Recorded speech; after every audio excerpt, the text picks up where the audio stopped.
Hello viewers, আসসালামু আলাইকুম। সবাইকে এসটি টেকনোলজির পক্ষ থেকে স্বাগতম। তো আজকের ভিডিওতে আমরা দেখব যে কিভাবে আপনারা ছবি এডিট করবেন। তো এটা হচ্ছে কি, আপনার যদি কোনো ছবি মোবাইল থেকে বা ক্যামেরা থেকে তোলে, সেটা আপনি পাসপোর্ট সাইজে করবেন, যে প্রয়োজন, যা কীভাবে ব্যাকগ্রাউন্ড চেঞ্জ করবেন, কীভাবে আপনারা কালার কারেকশন করবেন, ঠিক আছে, সবই কিন্তু এই ভিডিওতে দেখাবো। তো শুধু যে পাসপোর্ট সাইজ করতে পারবেন তা না, আপনি যে কোনো সাইজেই কিন্তু আমি দেখিয়ে দিব যে কীভাবে আপনারা যে কোনো দেশের ভিসার সাইজের জন্য ছবি নিতে পারবেন, সেটাও কিন্তু দেখিয়ে দিব। এছাড়া আপনারা কিভাবে একটি ছবির ব্যাকগ্রাউন্ড রিমুভ করবেন, পিছনের যে ব্যাকগ্রাউন্ড আছে সেটা কালার চেঞ্জ করবেন, সেসবই কিন্তু আজকের ভিডিওতে আপনারা দেখতে পারবেন। তো এই কথা বলতে গেলে কি, আমি একদম আপনার বেসিক থেকে শুরু করি, মানে যারা বলতে পারেন বিগিনার, ঠিক আছে, একদম বিগিনার, হয়তো বা ফটোশপের টুকটাক জানে বা কোনো কিছুই জানে না, তো তারাও কিন্তু এই ভিডিও দেখে তার নিজের জন্য একটি পাসপোর্ট সাইজের ছবি বা অন্য কারোর জন্য কিন্তু একটি ছবি এডিট করে দিতে পারবে। তো চলো আর কথা না বাইরে সরাসরি মূল ভিডিও শুরু করা যাক। তো আমি প্রথমত দেখুন আপনাকে তিনটা ছবি দেখাচ্ছি। এটা হচ্ছে আপনার অরিজিনাল ইমেজ, ঠিক আছে, দেখুন এটা দেখতে পাচ্ছেন, এটা হচ্ছে অরিজিনাল ইমেজ, এটা ব্যাকগ্রাউন্ড আপনারা দেখতেই পাচ্ছেন, এমনকি আপনার ছবির রেজুলেশনও কিন্তু আপনারা দেখতে পাচ্ছেন, ঠিক আছে, এটা ফাটা ফাটা দেখাচ্ছে। তো আমি যে দুইটা এডিট করেছি, যেমন এটা হচ্ছে একটা, এটা হচ্ছে হোয়াইট ব্যাকগ্রাউন্ড দেওয়া করা হয়েছে, তারপরে এটা হচ্ছে আরেকটা, ঠিক আছে, দেখুন এখানে তিনটা কপি আছে। এটা হচ্ছে আপনার অরিজিনাল কপি, এটা হচ্ছে এডিটেড হোয়াইট ব্যাকগ্রাউন্ড, আর একটা হচ্ছে আপনার গ্রিন ব্যাকগ্রাউন্ড। তো ঠিক আছে, তো দেখতেই পাচ্ছেন যে আপনারা কি ছবি আমি কি করে ফেলেছি। তো কিভাবে এই কাজগুলো করবেন চলুন দেখে আসি। তো এখন আমাকে ছবিটাকে ফটোশপে তুলতে হবে। তো আমরা এখান থেকে ফটোশপের যে কোনো এক সাইডে, মানে ফটোশপ ওপেন করার পর যে কোনো এক সাইডে ডাবল ক্লিক করবেন। ক্লিক করার পর এখান থেকে আপনারা যে ফোল্ডারে আপনাদের ছবিটা আছে, যেমন ধরুন আমার এখানে ডাউনলোডের মধ্যে আছে, তো আমি ওই ফোল্ডারে চলে গেলাম। যাওয়ার পরে এই যে এটা হচ্ছে আমার সেই ছবি, অরিজিনাল ছবি, এটাকে আমার কাজ করতে হবে। এই ছবিটা সিম্পলি ক্লিক করে এখানে প্রিভিউ দেখতে পারবেন, দেন জাস্ট ওপেন অপশানে ক্লিক করলে কিন্তু ফটোশপের মধ্যে আমার ছবিটা ওপেন হয়ে যাবে। তারপরে আপনারা এখান থেকে যেমন ছবিটা এক কোণায় আসছে, এটাকে চাইলে মাঝখানে নিয়ে আসতে পারেন। তারপর এখান থেকে এই অপশানে ক্লিক করে আপনারা ছবিটাকে বড় করে নিতে পারেন। তারপর দেখুন ছবিটা কিন্তু অনেকটা দূরে মনে হচ্ছে, এটা কিন্তু আমাকে কাছে আনতে হবে, মানে জুম করতে হবে। তো জুম করার জন্য আপনারা কিবোর্ডের ওয়াল্টার প্রেস করে যদি মাউসের চাকাটা ঘোরান, তাহলে কিন্তু ছবিটা জুম হবে। আবার সেটা আপনি এভাবে জুম আউটও করতে পারবেন। তো আপনার কিবোর্ডের ওয়াল্টার বাটন প্রেস করে মাউসের চাকাটা ঘোরাইলে কিন্তু আপনারা জুমিং এবং জুম আউট করতে পারবেন। তো প্রথমত দেখুন এখান থেকে আপনাকে ছবিতে যদি আপনার কোনো কালার কারেকশন করার প্রয়োজন পড়ে, বা যদি আমার কোথাও কোনো আপনার ডাস্ট থাকে, সেক্ষেত্রে কিন্তু আমি সেই ছবিটাকে রিটাচ করে সেই ডাস্টটাকে ক্লিয়ার করতে পারি। তো এই ছবিতে কিন্তু তেমন একটা ডাস্ট বা তেমন একটা ময়লা কোথাও নাই। তো এখন দেখুন এই ছবির এখানে হালকা একটু দাগ আছে, এটা আমরা সেটা রিমুভ করে দিতে পারবো। তো এটা রিমুভ করার জন্য আমরা এখান থেকে প্যাচ টুল ইউজ করতে পারি। এই দেখুন প্যাচ টুল একটি অপশন আছে, এই অপশনে ক্লিক করলে আপনারা যে জিনিসটা রিমুভ করবেন একদম সহজেই কিন্তু রিমুভ করতে পারবেন। সিম্পল এইটা হয় মার্ক করবেন, ঠিক আছে, যতটুকু আপনারা মুছবেন মার্ক করবেন। মার্ক করার পর আপনারা এটা কালারটাকে মিলাবেন। যেমন দেখুন এটার কালার আর এটার কালার কিন্তু সেম, ঠিক আছে, মানে এই দুইটা কালার কিন্তু আমার একসাথেই যাবে। তো এখন আমরা সিম্পলি এটাকে মাউসটার আমার লেফট বাটনটাকে প্রেস করে যে হালকা একটা মুভ অন করে দেখুন কালারটা আমার মিশে যাচ্ছে। দেখুন কালারটা কিন্তু চলে গেছে, আমার আগে যে ময়লাটা ছিল সেটা কিন্তু এখান থেকে রিমুভ হয়ে গেছে। তারপর এখান থেকে দেখুন একটু ময়লা আছে, এটা চাইলে আমরা এখান থেকে অ্যাডজাস্ট করতে পারি। তো আমরা এটাকে এভাবে সিলেকশন করব, করার পর এখান থেকে আমরা এখানে মাউসটাকে টান দিলে দেখুন এটা আমার অ্যাডজাস্ট হয়ে যাবে। এছাড়া যদি আমরা কেউ চাই যে রিটাচের মাধ্যমে করব, সেক্ষেত্রে সেটা আমরা করতে পারবো। এখান থেকে আপনারা কোন স্টাম্প টুলে চলে যাবেন, চলে যাওয়ার পর এখান থেকে আপনার অপাসিটিটাকে কমায় নেবেন। যখন ফেসে কাজ করবেন, যখন আপনারা ফেসে কোথাও পরিষ্কার করবেন বা কোথাও ময়লা আছে সেগুলো ক্লিন করবেন বা কালার অ্যাডজাস্ট করবেন, তখন কিন্তু অবশ্যই আপনাকে অপাসিটি কমিয়ে তারপর কাজ করতে হবে। যেমন এখানে আমি যেটা আপনাকে রিকমেন্ড করবো, আপনারা ফেসে কাজ করার জন্য আপনারা 10 কি 15 নিয়ে কাজ করবেন, ঠিক আছে। যদি বেশি নিয়ে কাজ করেন তাহলে কিন্তু আপনাকে জিনিসটা নষ্ট হয়ে যাবে। তো আমি সাপোজ 15 অপাসিটি নিয়ে আমি কাজ করি, তো এখান থেকে ধরুন আমি এই জিনিসটাকে রিমুভ করব। তো এখন আমরা কি করব, এই আপনার ক্লোন স্টাম্প টুলে গিয়ে আমি যেখান থেকে কালার নেব, যেমন দেখুন আমার আশেপাশ থেকে কিন্তু কালার সিলেকশন করতে হবে। তো এটা হচ্ছে আমার এই ময়লা, এটাকে আমি রিমুভ করবো, তো এই জন্য আমার আশেপাশ থেকে কালার নিতে হবে। তো কালার নেওয়ার জন্য আমরা কিবোর্ডের ওয়াল্টার প্রেস করব। ওয়াল্টার প্রেস করে আমরা যেখান থেকে কালার নেব সেখানে ক্লিক করব।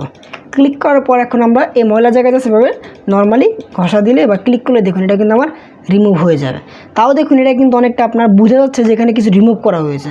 তো এজন্য আপনাকে কিন্তু অপাসিটি আরেকটু কমিয়ে নিতে হবে, তাহলে কিন্তু এটার বোঝা যাবে না। যেমন আমি আবার ব্যাগে চলে যাচ্ছি, তো ব্যাগে যাওয়ার জন্য আমি কিবোর্ডের কন্ট্রোল ওয়াল্টার জেড চাপ দিলে কিন্তু আমাদের আস্তে আস্তে ব্যাগে চলে যাবে আবার। তো এখন আমি অপাসিটিটাকে এটাকে 8-এ নিয়ে আসি।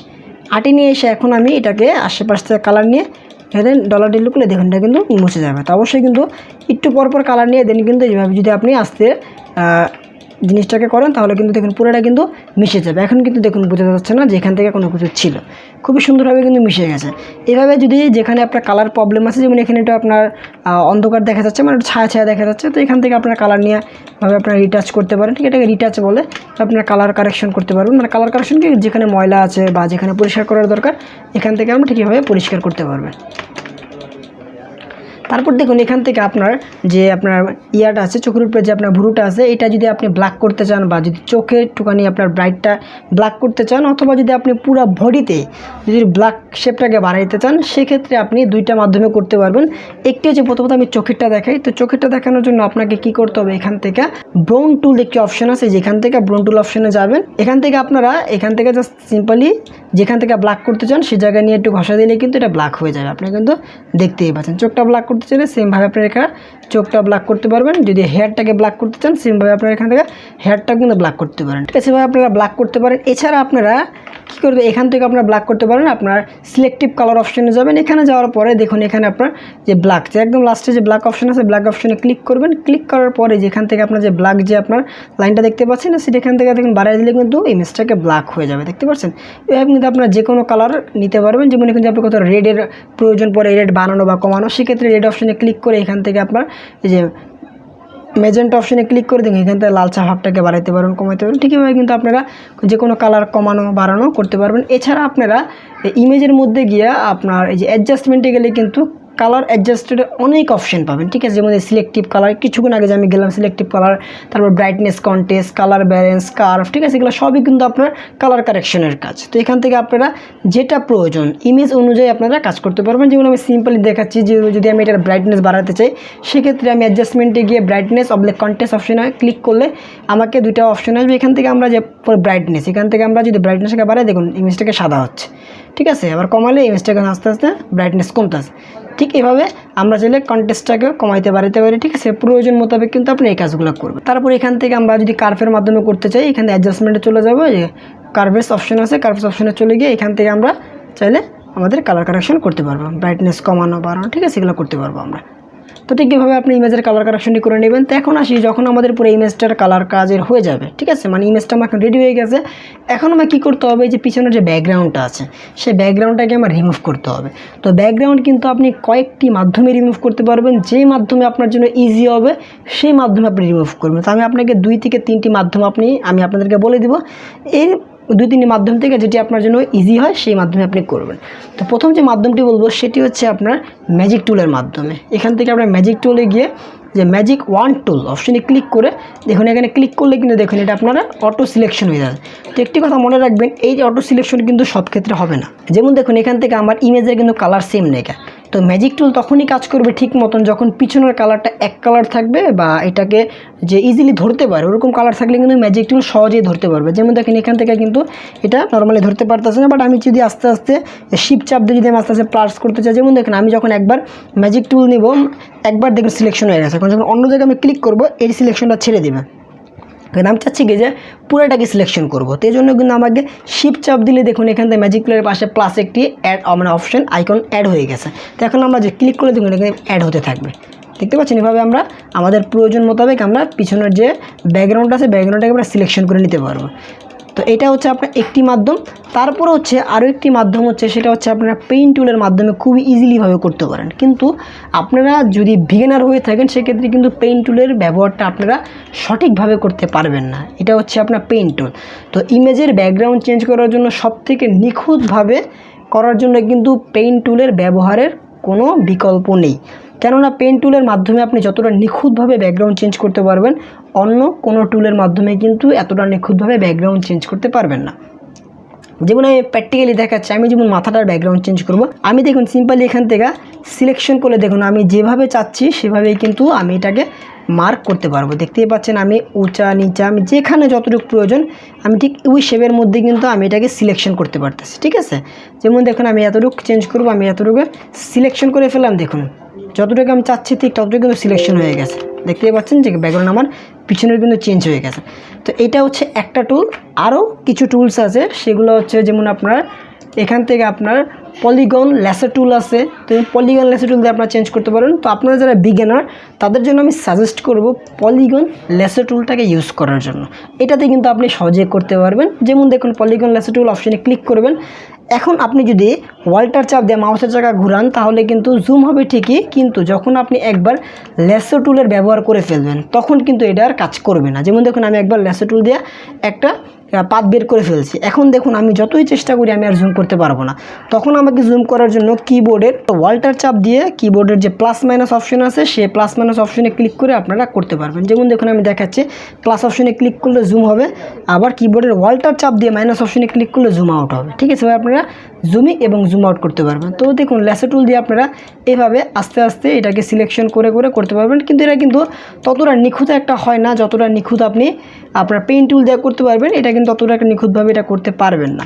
তো আমি ধরুন এখান থেকে সিম্পলি আপনাদেরকে দেখাচ্ছি, ঠিক এভাবে কিন্তু আপনারা এই কাজটা করতে পারবেন। ঠিক আছে, তো আমি আপাতত পুরোটা রিমুভ করে দিচ্ছি। রিমুভ করে আমি এটাকে পেন টুল দিয়ে করে দেখাবো, তাহলে জিনিসটা কিন্তু খুবই সুন্দর এবং নিখুঁত হবে। তো আমি এখন পেন টুল অপশানে চলে যাই। যাওয়ার পরে আমি এটাকে সুন্দর করে সিলেকশন করি। দেখতেই পাচ্ছেন আমি কীভাবে সিলেকশন করতেছি। ঠিক এভাবে যদি আপনি পেন টুলের ব্যবহার জানেন বা যদি পেন টুল নিয়ে একটু প্র্যাকটিস করেন তাহলে কিন্তু ঠিক আমার মতন আপনিও এভাবে মার্ক করতে পারবেন।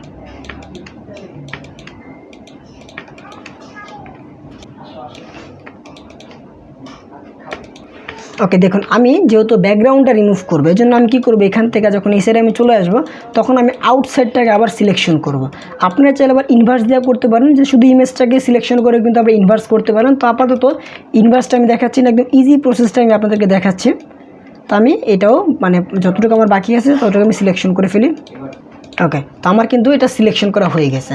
তো এখন যখন আমি এটা সিলেকশন করে ফেললাম তখন আমাকে কী করতে হবে, মানে সিলেকশন কমপ্লিট হয়ে গেলে কিবোর্ডের কন্ট্রোল চাপ দিয়ে একটা ইন্টারপ্রেস করতে হবে, তাহলে এটা দেখুন মার্ক হয়ে যাবে। ঠিক আছে, কিবোর্ডের কন্ট্রোল চাপ দিয়ে ইন্টারপ্রেস করলে কিন্তু এটা মার্ক হয়ে যাবে। তো এখন আমরা ব্যাকগ্রাউন্ড চেঞ্জ করব। তো দেখুন ব্যাকগ্রাউন্ড চেঞ্জ করার একদম সহজ পদ্ধতি, আপনি যখন ব্যাকগ্রাউন্ডটাকে সিলেকশন করে ফেলবেন মানে আউটসাইডটাকে, তখন এখান থেকে আপনারা লেয়ার বক্স থেকে এই যে সলিড কালার নামে একটি অপশন আছে। ঠিক আছে, এখানে অপশনে ক্লিক করবেন। ক্লিক করার পর একদম উপরে সলিড কালার নামে একটা অপশন পাবেন। সলিড কালার অপশনে চলে যাবেন। দেখুন এখান থেকে আপনারা যেই কালারটা আপনি নিতে চান সেই কালার অনুযায়ী কিন্তু আপনার পিছনের ব্যাকগ্রাউন্ডটা রিমুভ হয়ে যাবে। যদি সাদা চান সাদা নিতে পারেন, আপনি ব্লু চাইলে এখান থেকে আপনারা ব্লু কালারটাকে সিলেকশন করে নেবেন। তো আপনি ধরুন এখান থেকে ব্লু কালার আপনি অ্যাট ফার্স্ট সিলেকশন করে ফেললেন। এখন যদি আপনার কালারের চেঞ্জ করার প্রয়োজন পড়ে, আমি এখন ব্লু না আমি টর্ন কালার দেবো বা এটাকে ডিপ করবো, হালকা করবো, সেজন্য দেখুন এখান থেকে আপনারা এই যে এই লেয়ারটা যে তৈরি হয়ে গেছে এখান থেকে আপনার ডাবল ক্লিক করলে আপনাকে সেম কালার বক্সে নিয়ে আসবে। এখান থেকে আপনার চাইলে দেখুন কালার আবার চেঞ্জ করতে পারবেন। তো আমি আপাতত এটাকে ব্লুই রাখতেছি, ব্লু রেখে ওকে প্রেস করলাম, ব্লু কালার হয়ে গেল। ওকে, তো আমার ইমেজের কাজ কিন্তু মোটামুটি তৈরি হয়ে গেছে। এখন আমার কী করতে হবে, সাইজ নিতে হবে। তো সাইজ নেওয়ার জন্য এখান থেকে আমরা ক্রপ অপশনে চলে যাব। ক্রপ অপশনে গিয়ে আমরা হাইট এবং ওয়েট, তো এখন যদি আপনার পাসপোর্ট সাইজ করেন, আপনারা যদি সেন্টিমিটারে করতে চান তাহলে আপনারা ওয়েট দিবেন 4 cm আর হাইট দিবেন 5 cm। ঠিক আছে, এটা হচ্ছে সেন্টিমিটারে। আর রেজুলেশন দিবেন 300। দেওয়ার পরে হচ্ছে এখান থেকে আপনারা এটাকে ক্রপ করবেন। ঠিক আছে, দেখুন এখানে ক্রপ অপশনে ক্রপ টুলে ক্লিক করে আপনারা এটাকে সুন্দর করে ক্রপ করবেন। দেখতে পাচ্ছেন আমি জিনিসটা ক্রপ করে ফেললাম। দেখুন ওকে, এই জিনিসটা কিন্তু ক্রপ হয়ে গেছে। এখন আমরা জাস্ট কিবোর্ডের কন্ট্রোল S প্রেস করে আমরা যেখানে সেভ করতে চাই এখানে জাস্ট সেভ অপশনে ক্লিক করলেই মানে এখান থেকে আমরা অবশ্যই কিন্তু ফরম্যাটটাকে চেঞ্জ করে নেব। যদি আপনি জেপিজি আকারে সেভ করতে চান যে জেপিজি ফরম্যাট নিয়ে নেবেন, এছাড়া PDF আর অনেক ফরম্যাট আছে, এখান থেকে আপনি যেটাতে সেভ করতে চান সেই অনুযায়ী সেভ করবেন। তো আমি জেপিজি সেভ করব। জেপিজি অপশনে ক্লিক করে জাস্ট সেভ অপশনে ক্লিক করলাম অ্যান্ড এখান থেকে আমরা সেম নামের একটা ফাইল আছে সেটা আমাকে দেখাচ্ছে, প্রবলেম নেই, আমি রিপ্লেস করে দিলাম। ওকে প্রেস করব। দেখুন এখান থেকে আমার সেই ফাইলটা সেভ হয়ে গেছে। এই যে এটা হচ্ছে আমার সেই ফাইল, যে ফাইলটা আমি কাজ করলাম। তো ঠিক এভাবে কিন্তু আপনি পাসপোর্ট সাইজ বা অন্য যে কোনো সাইজ, তো অন্য যে কোনো সাইজ এখন দেখুন আপনি যদি অন্য কোনো দেশের সাইজ নিতে চান তো এখান থেকে আপনার সেই সাইজটা নেবেন। যেমন ধরুন আপনি যদি কোনো ইন্ডিয়ান ভিসার মানে ইন্ডিয়ান অ্যাম্বাসির জন্য সাইজ দেন, সেক্ষেত্রে কিন্তু সেটা সাইজ হচ্ছে 2 ইঞ্চি বাই 2 ইঞ্চি। তো এখন এখানে আপনারা লিখবেন 2 ইঞ্চ, ওয়েট দেবেন 2 ইঞ্চ, রেজুলেশন দেবেন 300।